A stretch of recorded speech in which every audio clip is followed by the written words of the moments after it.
Tenemos por un lado el músculo liso a nivel de las vísceras, el músculo esquelético que tiene su relación con los huesos y producen el movimiento. Tenemos 635 músculos esqueléticos aproximadamente.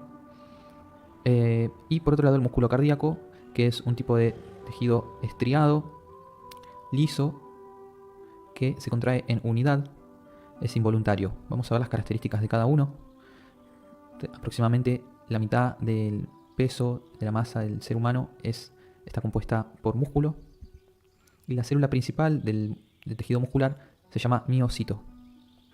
Entonces, en este músculo estriado, que es voluntario porque es activado por la médula espinal, por la información del sistema nervioso a nivel de la corteza cerebral, y es rápido por esto mismo, por la conducción eléctrica que vamos a ver más adelante, se da por la capa de mielina a nivel de las neuronas. Son células con muchos núcleos y con estriación transversal, lo que le da esta irrigación continua que necesita el músculo, ya que es un almacén de sangre, de reserva de glucógeno, de energía, y es el que va a producir el movimiento, entonces la fuerza, la postura. Entonces también por eso requiere un gran volumen de oxigenación de mitocondrias. Por otro lado, el tejido musculocardíaco tiene un movimiento involuntario y rápido, dado por un sistema que se llama de Purkinje. Haz de His-Purkinje es una neurona que inerva a todo el corazón y inmediatamente sucede el pulso electromagnético del corazón. Enseguida está contrayéndose el corazón en unidad, porque son células con un núcleo y son estriadas. Lo que se llama gap junction es la contracción conjunta de las fibras musculares del corazón. En cambio, el tejido muscular liso tiene movimiento involuntario, pero es lento. ¿Sí? Las contracciones de los órganos digestivos, como el intestino, el estómago, o como por ejemplo la vejiga o el útero, tienen un tipo de músculo liso. Son células con un solo núcleo y no tienen estrías, y eso les genera una inervación propia que está dada, por ejemplo, por el sistema simpático y parasimpático. Y en el caso de los intestinos, su movimiento peristáltico es lento y cada órgano tiene su horario de mayor actividad. Entonces acá vemos algunos ejemplos del músculo liso. Lo vemos, por ejemplo, en el intestino, en la imagen de la derecha, como encontramos desde afuera hacia adentro las capas de musculatura, y luego viene la mucosa, la submucosa. Entonces esto le permite la contracción peristáltica. También encontramos músculo liso en las paredes capilares de las arterias, entre el endotelio y la túnica externa. Es el músculo liso lo que le da esta contracción al capilar.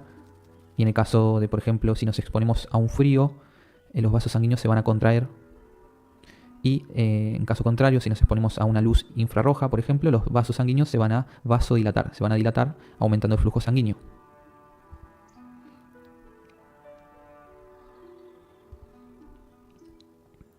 En el caso del estómago es importante esta musculatura, porque la musculatura con la mucosa, que soporta un pH extremadamente ácido, con los ácidos clorhídricos, nos permite este músculo, que es estimulado por esta segregación de líquidos, por las neuronas propias del sistema parasimpático, cuando recibe el estímulo de que llega el alimento, o si también hay un estímulo desde la protuberancia, que es del hambre, tener hambre. Entonces esos estímulos, el estómago reacciona en sus células musculares y se contraen, generando, por ejemplo, el retorcijón. Bueno, hay muchas funciones que tienen que ver con los píloros y las válvulas, que se abren o se cierran según el paso o no del alimento. En cambio, el músculo cardíaco teníamos que era involuntario y rápida su contracción, y esto se daba gracias a que tenemos un sistema nervioso que se llama red de His-Purkinje, donde hay un nódulo sinusal, y es desde ahí donde nace el impulso electromagnético que desencadena la contracción del corazón, proceso que se llama sístole, la eyección de la sangre hacia el resto del cuerpo, sangre rica en oxígeno desde el ventrículo izquierdo. Sucede la contracción y la sangre sale por la arteria aorta hacia el resto del cuerpo. Y por otro lado tenemos las fibras musculares, vamos a encontrar o analizar en este caso, en esta materia. Entonces veremos que son fibras que se van tejiendo se van uniendo y separando por fascia. La fascia es lo que le da congruencia y soporte, continuidad a las fibras musculares. Entonces, si vamos al microscopio a ver a la célula del músculo estriado, nos vamos a encontrar con dos proteínas, la actina y la miosina. En la foto, en la imagen de abajo a la izquierda, el celeste clarito sería la miosina y el violeta sería la actina. Entonces, las cabezas de la miosina, cuando recibe, en la imagen de la derecha, recibe el impulso a nivel de la médula, ese impulso nace en el cerebro, viaja a través de la médula, va por el nervio específico hacia el músculo y ahí lo estimula con esa sinapsis, ese impulso eléctrico, llega a los receptores que se encuentran dentro del músculo y estimula con la acetilcolina y las compuertas de calcio. Se genera lo que se llama la contracción muscular dada por la cabeza de miosina que se toma de la actina y contrae y tracciona, generando la contracción muscular. Una vez que estos neurotransmisores liberados regresan a sus vesículas, la contracción cesa, por lo tanto las cabezas de la miosina se despega, por así decirlo, de la actina.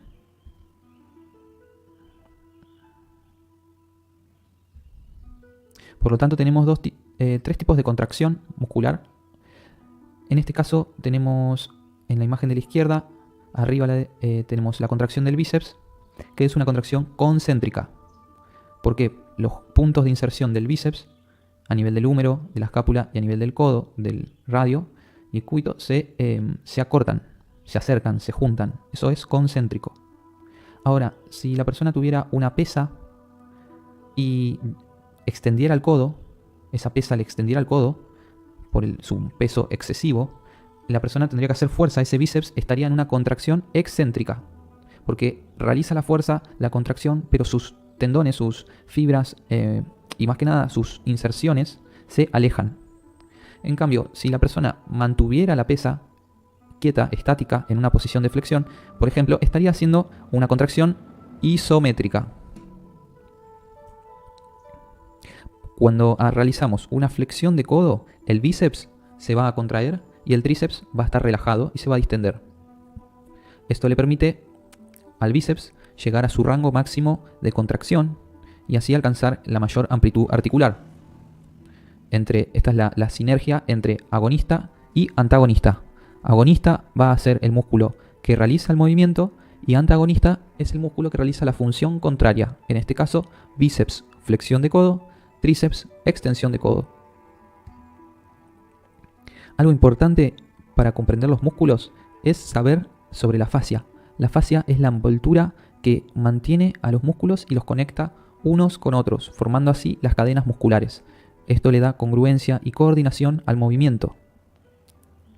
La fascia es de aspecto muy fino, casi transparente, que es duro, grueso, poco flexible. Y a través de la fascia vamos a tener el acceso a los nutrientes, a las toxinas que tiene que liberar el músculo, a la parte energética, como los meridianos, los canales de acupuntura, el ki, el prana, la energía recorre a través de la fascia, porque la fascia envuelve, como la piel, todo el organismo y cubre a nivel de los músculos, huesos y órganos. Entonces, continuamente pasa una información que combina todos los sistemas, sistema nervioso, digestivo, muscular. Tiene muchas funciones como organizar, separar estos compartimientos y dar sus relaciones. Protege y sirve de sostén, ya que a través de la fascia también se van a eliminar toxinas junto con lo que es la linfa, el sistema linfático. También tiene una función de regularse la temperatura a través de la contracción muscular, en lo que es la curación de heridas, con los fibroblastos, con la creación de células sanguíneas que generan una reparación del tejido junto con plaquetas. Y también nos va a dar la postura. En la fascia se imprime la postura. Esto es de carácter vital a la hora de nuestra práctica, de la hora de ver la clínica de una persona, porque a través de su postura veremos cómo está su fascia. Si la fascia está cortada, está tensa, está floja porque falta fortalecer. La fascia tenemos a nivel superficial, debajo de la piel, y a nivel profundo.